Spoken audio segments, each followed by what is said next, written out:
Hi hello welcome back to my channel. Meera Kalyana ಭಾಗ 19.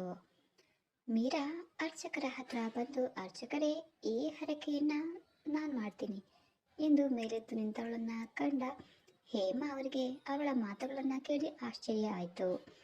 ಏನು ಹೇಳ್ತಾ ಇದೀಯ ಪುಟ್ಟ ನೀನು ಎನ್ನಲು, ಹೇಳಿ ಅರ್ಚಕರೇ, ಈ ಹರಕೆಯನ್ನ ನಾನು ಮಾಡಿದರೆ ಏನಾದರೂ ತೊಂದರೆ ಇಲ್ಲ ತಾನೇ ಅಂತ ಹೇಳಲು, ಇಲ್ಲಮ್ಮ, ಈ ಮನೆಯ ಸೊಸೆಯಾಗಿ ಏಜೆಯ ಮುದ್ದಿನ ಹೆಂಡತಿಯಾಗಿ ನೀನು ಈ ಹರಕೆಯನ್ನು ತೀರಿಸಿದರೆ ಇನ್ನೂ ಶ್ರೇಷ್ಠ ಎಂದವರ ಮಾತಿಗೆ ಅವರ ಕಾಲು ಮುಟ್ಟಿ ನಮಸ್ಕರಿಸಿ ಕಲ್ಯಾಣಿ ಬೆಳಗ್ಗೆ ನಡೆದಳು ಮೀರಾ.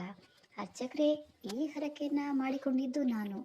ಈಗ ಮೀರಾ ನೋಡಿದರೆ ಎಂದು ಆತಂಕದಿಂದ ಅವರ ಮುಖವನ್ನು ನೋಡಲು, ಅಮ್ಮ, ನೀವು ಇಷ್ಟೊಂದು ಹೆದರಿಕೊಳ್ಳುವ ಅಗತ್ಯವೇನೂ ಇಲ್ಲ. ನಿಮಗಿಂತಲೂ ನಿಮ್ಮ ಸೊಸೆಯಾಗಿ ಅವಳು ಈ ಹರಕೆ ತೀರಿಸಿದರೆ ನಿಮ್ಮ ಮನೆಗೆ ಮತ್ತು ನಿಮ್ಮ ಮಗನಿಗೆ ತುಂಬಾನೇ ಒಳ್ಳೆಯದು ಎಂದವರ ಮಾತಿಗೆ ನಿಟ್ಟುಸಿರು ಬಿಟ್ಟ ಹೇಮಾ ಅವರು ಮೀರಾ ಬಳಿಗೆ ನಡೆದರು. ನಂತರ ಈ ಕಡೆ ಹರ್ಷ ಇವತ್ತು ಏಜೆನ ಆಫೀಸ್ನಲ್ಲಿ ಸ್ವಲ್ಪ ಕೆಲಸ ಇದೆ ಅಂತ ಕರೆದಿರ್ತಾನೆ. ಬೆಳಿಗ್ಗೆ ಆಫೀಸ್ಗೆ ತಯಾರಾಗಿ ಕೆಲವು ಇಂಪಾರ್ಟೆಂಟ್ ಫೈಲ್ ಬೆಡ್ ಮೇಲೆ ಇಟ್ಟು ಶೂಸ್ ಹಾಕೊಳ್ತಾ ಕುಳಿತವನ ಎದುರು ಗೊಂಬೆಯಂತೆ ಮುದ್ದಾಗಿ ಸೀರೆ ಉಟ್ಟು ರೆಡಿಯಾಗ್ತಾ ಇದ್ದ ಮೀರಾ ಕಡೆಗೆ ಅವನ ಗಮನ ಹೋಗಲು, ಅವಳು ಇವನಿಗೆ ಬೆನ್ನು ಮಾಡಿ ರೆಡಿಯಾಗ್ತಿದ್ದವಳ ಸೀರೆ ಸೆರಗು ಗಾಳಿಗೆ ಹಾಗೆ ಹಾರುತ್ತಾ ಅವಳ ಸೊಂಟದ ಮೇಲೆ ಇದ್ದ ಮಚ್ಚೆ ಅವನ ಕಣ್ಣಿಗೆ ಬಿದ್ದಿತು. ಒಂದು ಕ್ಷಣ ಅವನಿಗೆ ಉಗುಳು ನುಂಗುತ್ತಾ, ಇನ್ನು ಈ ಕಣ್ಣಿನಲ್ಲಿ ಅದೇನೇನು ನೋಡಬೇಕೋ ಏನೋ, ಇನ್ನು ಸ್ವಲ್ಪ ಹೊತ್ತು ಇಲ್ಲಿಯೇ ಇದ್ರೆ ನಾನು ಕಂಟ್ರೋಲ್ನ ಮಾಡಿಕೊಳ್ಳುವುದು ತುಂಬಾನೇ ಕಷ್ಟ ಇದೆ ಎಂದು ತಲೆಯಾಡಿಸಿ ಕೈಗೆ ಸಿಕ್ಕ ಫೈಲ್ನ ಹಿಡಿದು ಕೆಲವು ಫೈಲ್ಗಳನ್ನು ನೋಡದೆ ಅಲ್ಲಿಯೇ ಬಿಟ್ಟು ಬೇಗ ತಿಂಡಿ ತಿಂದು ಎದ್ದು ಹೋಗಿದ್ದ ಏಜೆ. ಮುಂದಿನ ಮೀಟಿಂಗ್ಗೆ ಹರ್ಷ, ಅಣ್ಣ ನಿಂಗೆ ಆ ಫೈಲ್ನ ಕೊಟ್ಟಿದ್ನಲ್ವಾ ಅಂತ ಕೇಳಿದಾಗ ಎಷ್ಟು ಹುಡುಕಿದ್ರು ಕೂಡ ಸಿಗದೇ ಇದ್ದಾಗ ಎಲ್ಲಿಟ್ಟಿರಬಹುದು ಎಂದು ಯೋಚಿಸ್ತಾ ಕುಳಿತವನಿಗೆ ಬೆಳಿಗ್ಗೆ ಮೀರಾ ಕಾರಣದಿಂದ ಮನೆಯಲ್ಲಿ ಬಿಟ್ಟು ಬಂದಿದ್ದು ನೆನಪಾಯಿತು. ಬಾಸ್, ಫೈಲ್ನ ಎಲ್ಲಿದೆ ಅಂತ ಹೇಳಿ, ನಾನು ತಗೊಂಡು ಬರ್ತೀನಿ ಎಂದಾಗ ನೆನಪಾಯಿತು. ಹೌದು, ಅದು ಮಿಸ್ ಆಗಿ ಮನೆಯಲ್ಲೇ ಬಿಟ್ಟು ಬಂದಿದ್ದೀನಿ. ಆಗ ವಿಜಯ್, ಏಜೆ, ನಾನು ಹೋಗಿ ತೆಗೆದುಕೊಂಡು ಬರಲಾ ಎಂದು ಅವನ ಮುಖವನ್ನು ನೋಡಲು, ಇನ್ನೊಮ್ಮೆ ಮೀರಾ ನೋಡಲು ಸಿಕ್ಕ ಅವಕಾಶ ಎಂದು, ನೋ, ಏನು ಬೇಡ, ನಾನೇ ಹೋಗಿ ತಗೊಂಡು ಬರ್ತೀನಿ ಎಂದು ಕಾರ್ ಕೀ ಹಿಡಿದು ಮನೆ ಕಡೆಗೆ ಕಾರು ತಿರುಗಿಸಿದನು ಏಜೆ. ನಂತರ ಮೀರಾನ ನೋಡಲು ಫೈಲ್ ನೆಪ ಮಾಡಿಕೊಂಡು ಮನೆಗೆ ಬಂದ ಏಜೆ. ಒಳಗೆ ಬರ್ತಾ ಇದ್ದವನೇ ಅವನ ಕಣ್ಣುಗಳು ಅಡುಗೆ ಮನೆ ಕಡೆಗೆ ಹೋಗಲು, ಅಲ್ಲಿ ಯಾರೂ ಇರಲಿಲ್ಲ. ಸೋಫಾ ಮೇಲೆ ಕುಳಿತು ಮೊಬೈಲ್ನಲ್ಲಿ ಮಾತನಾಡುತ್ತಾ ಕುಳಿತಿದ್ದ ವಿದ್ಯಾನ ಕಂಡು ಜೋರಾಗಿ ಅಮ್ಮ ಅಂತ ಕೂಗಲು ಏಜೆ ಧ್ವನಿಯನ್ನ ಕೇಳಿ ಭಯಗೊಂಡ ವಿದ್ಯಾ ಎದ್ದು ನಿಂತವು. ಬಾಬಾ, ಮನೆಯಲ್ಲಿ ಯಾರೂ ಇಲ್ಲ. ಅತ್ತೆ ಏನೋ ಹರಕೆ ತೀರಿಸಬೇಕು ಅಂತ ನಿಮ್ಮ ಹೆಂಡತಿನ ಕರ್ಕೊಂಡು ದೇವಸ್ಥಾನಕ್ಕೆ ಹೋಗಿದ್ದಾರೆ ಎಂದವಳ ಹೆದರಿ ತನ್ನ ರೂಮಿಗೆ ಓಡಿ ಹೋದಳು ವಿದ್ಯಾ. ನಂತರ ಹರಕೆಯಿಂದ ತಕ್ಷಣವೇ ಕೋಪದಿಂದ ಕುದಿಯುತ್ತಾ, ಈ ಅಮ್ಮ ಎಷ್ಟು ಹೇಳಿದ್ರು ಕೂಡ ನನ್ನ ಮಾತೆ ಕೇಳೋದಿಲ್ಲ ಎಂದು ತನ್ನ ಕಾರನ್ನು ಹೇಮಾ ಅವರು ಯಾವಾಗಲೂ ಹೋಗ್ತಾ ಇದ್ದಂತಹ ದೇವಸ್ಥಾನದ ಕಡೆಗೆ ಕಾರು ತಿರುಗಿಸಿದನು. ನಂತರ ದೇವಸ್ಥಾನದ ಹೊರಗೆ ಕಾರನ್ನು ನಿಲ್ಲಿಸಿದ. ಬೇಗನೆ ಮೆಟ್ಲುಗಳನ್ನು ಹತ್ತಿ ಒಳಗೆ ಬಂದಾಗ ತನ್ನ ತಾಯಿ ಯಾವಾಗಲೂ ಭೇಟಿಯಾಗುವ ಅರ್ಚಕರು ಎದುರು ಸಿಕ್ಕರು.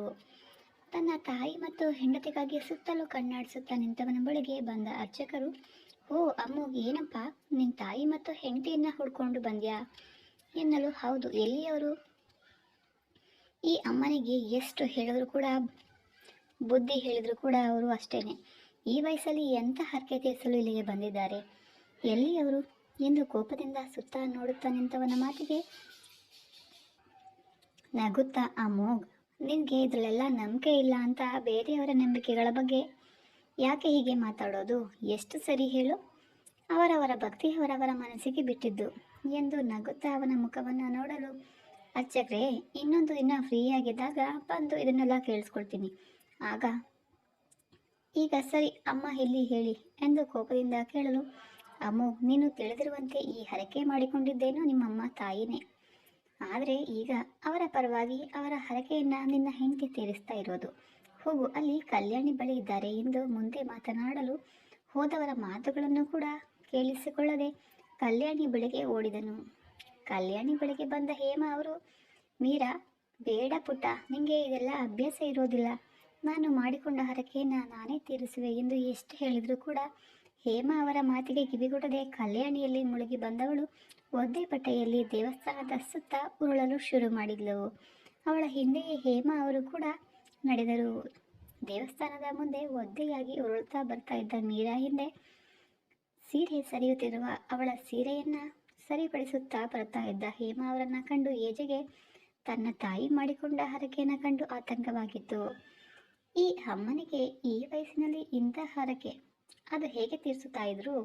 ನಿಜವಾಗಿ ಇವರ ಕೈಯಲ್ಲಿ ಇದೆಲ್ಲ ಸಾಧ್ಯವಾಗ್ತಾ ಇತ್ತಾ? ಒಂದು ವೇಳೆ ಮೀರಾ ಅಮ್ಮನ ಜೊತೆಗೆ ಬರ್ದೇ ಹೋಗಿದ್ರೆ ಎಂದು ಕೋಪದಿಂದ ಹೇಮಾ ಅವರ ಬಳಿಗೆ ಬಂದವನು ಒದ್ದೆ ಬಟ್ಟೆಯಲ್ಲಿ ಉರುಳ್ತಾ ಇದ್ದ ಮೀರಾನ ಕಂಡು ಅವನ ಮನವು ಇನ್ನಿಲ್ಲದಂತೆ ಒದ್ದಾಡ್ತಾ ಇತ್ತು.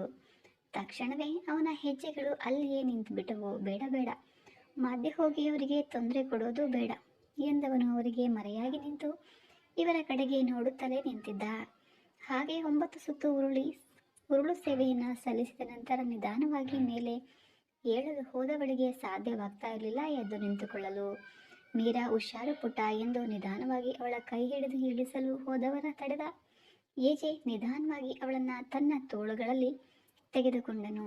ಅನಿರೀಕ್ಷಿತವಾಗಿ ಬಂದ ಮಗನನ್ನ ಕಂಡು ಹೇಮಾ ಅವರಿಗೆ ಹೆದರಿಕೆಯಿಂದ ಉಗುಳು ನುಂಗುತ್ತಾ, ಪುಟ್ಟ, ನಾವು ಇಲ್ಲಿ ಇರೋದು ನಿಂಗೆ ಹೇಗೆ ಗೊತ್ತಾಯ್ತು ಎಂದು ಗಾಬರಿಯಿಂದ ಅವನ ಮುಖವನ್ನ ನೋಡಲು ಏನೊಂದು ಮಾತನಾಡದ ಏಜೆ ಮೀರಾನ ಎತ್ಕೊಂಡು ಮುಂದೆ ನಡೆದನು.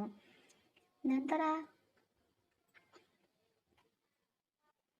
ಮೀರಾ ಮಾತು ಶುರು ಮಾಡುವಷ್ಟರಲ್ಲಿ ಮೈಯೆಲ್ಲ ವಿಪರೀತವಾದ ನೋವಿದ್ದರಿಂದ ಕಣ್ಣು ತೆರೆಯಲು ಕೂಡ ಸಾಧ್ಯವಾಗಲಿಲ್ಲ. ಯಾವುದೋ ಪರಪುರುಷನ ತೋಳಿಗೆ ಸೇರಿರುವುದು ಅನುಭವ ಆಗಿ ನಿಧಾನವಾಗಿ ಕಣ್ಣು ತೆರೆದು ನೋಡಿದಾಗ ಅದು ತನಗೆ ತಾಲೆ ಕಟ್ಟಿದ ಗಂಡನ ತೋಳಿನಲ್ಲಿ ಇರುವುದು ಕಂಡು ಒಂದು ಕ್ಷಣ ಅವಳಿಗೆ ನಿಜಕ್ಕೂ ಆಶ್ಚರ್ಯವಾಯಿತು. ಅವಳನ್ನ ನೋಡಿ ಮೀರಾ ಮಾತನಾಡಲು ಬಾಯಿ ತೆಗೆಯುವಷ್ಟರಲ್ಲೇ, ಬಾಯಿ ಮುಚ್ಚು ಹೆಂಡತಿ ಎಂದ. ನಿಜವಾಗಿಯೂ ಇವರು ಇಲ್ಲೇ ಹೇಗೆ ಎಂದು ಯೋಚಿಸ್ತಾ ಹಾಗೆ ಕಣ್ಣು ಮುಚ್ಚಿ ಅವನ ಎದೆಗೆ ಒರಗಿದಳು ಮೀರಾ. ತಾನು ಎಷ್ಟು ಬಲವಂತವಾಗಿ ಕರೆದರೂ ಕೂಡ ಎಂದೂ ಕೂಡ ದೇವಸ್ಥಾನಕ್ಕೆ ಬರದೇ ಇದ್ದಂತಹ ಮಗ ಇಂದು ದೇವಸ್ಥಾನಕ್ಕೆ ಬಂದ ಮಗ ಕಂಡು ಹೇಮಾ ಅವರಿಗೆ ಆಶ್ಚರ್ಯ ಕೂಡ ಆಯಿತು. ಹಾಗೆ ತಾವು ಹರಕೆ ತೀರಿಸುವ ಸಲುವಾಗಿ ಬಂದ ವಿಷಯ ತಿಳಿದಿದೆ ಎಂದು ಕೂಡ ತಿಳಿತು ಹೇಮಾ ಅವರಿಗೆ. ಆ ವಿಷಯ ತಿಳಿದು ತುಂಬ ಆತಂಕ ಕೂಡ ಆಗಿತ್ತು. ಪುಟ್ಟ, ನೀನು ಇಲ್ಲಿ ಎಂದು ಮುಂದೆ ಮಾತನಾಡಲು ಹೋದವರ ಕಡೆಗೆ ತಿರುಗಿ ನೋಡಲು ಹಾಗೆ ಸುಮ್ಮನೆ ತಮ್ಮ ಮಾತುಗಳನ್ನು ಹೇಮಾ ಅವರು ನಿಲ್ಲಿಸಿದರು. ಮೀರಾ ಎತ್ತಿಕೊಂಡು ದೇವಸ್ಥಾನದ ಹೊರಗೆ ಬಂದವನು ತನ್ನ ಕಾರ್ ಡೋರ್ನ ತೆಗೆದು ನಿಧಾನವಾಗಿ ಒಳಗೆ ಕೂರಿಸಿ ಅವಳ ಮುಖವನ್ನ ನೋಡಲು ನಿಧಾನವಾಗಿ ಕಣ್ಣು ತೆರೆದವಳಿಗೆ ಕೋಪದಿಂದ ನೋಡ್ತಾ ಇದ್ದ ಗಂಡನ ಮುಖವನ್ನ ಕಂಡು ಒದ್ದೆ ಬಟ್ಟೆಯಲ್ಲಿ ನಡುಕ್ತಾ ಇದ್ದ ಮೀರಾಗೆ ಚಳಿಯಲ್ಲೂ ಕೂಡ ಹೆದರಿಕೆಯಿಂದ ಅವಳ ಹಣೆಯ ಮೇಲೆ ಬೆವರಿನ ಹನಿಗಳು ಜಮೆಯಾಗಿತ್ತು.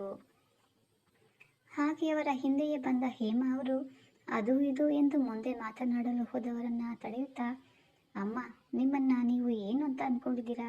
ಅಲ್ಲ ಪುಟ್ಟ, ಅದು ದೇವರ ಹರಕೆ, ಹಾಗೆಲ್ಲ ನಿಧಾನ ಮಾಡಬಾರ್ದು. ಹಾಗಾಗಿ ಅಮ್ಮ, ಮನುಷ್ಯನಿಗೆ ನಂಬಿಕೆ ಇರಬೇಕು ನಿಜ, ಹಾಗಂತ ನಿಮ್ಮ ವಯಸ್ಸಿಗೆ ಇದೆಲ್ಲ ಮಾಡುವಂಥ ಹರಕೆಯ ಹೇಳಿ? ಅಲ್ಲ ಅಮ್ಮ, ನೀವು ಹೀಗೆಲ್ಲ ಮನೆಯಲ್ಲಿ ತಿಳಿಸದೆ ಏನಾದರೂ ಹೆಚ್ಚು ಕಮ್ಮಿ ಆಗಿದ್ರೆ ನನ್ನ ಪರಿಸ್ಥಿತಿ ಹೇಗೆ ಅಂತ ಸ್ವಲ್ಪ ಅರ್ಥ ಮಾಡ್ಕೊಳ್ಳಿ. ಆಗ ಹೇಮಾ ಅವರು, ಸಾರಿ ಪುಟ್ಟ, ಈಗ ಏನಾಯಿತು ಅಂತ ಹೀಗೆ ರೇಗೋದು?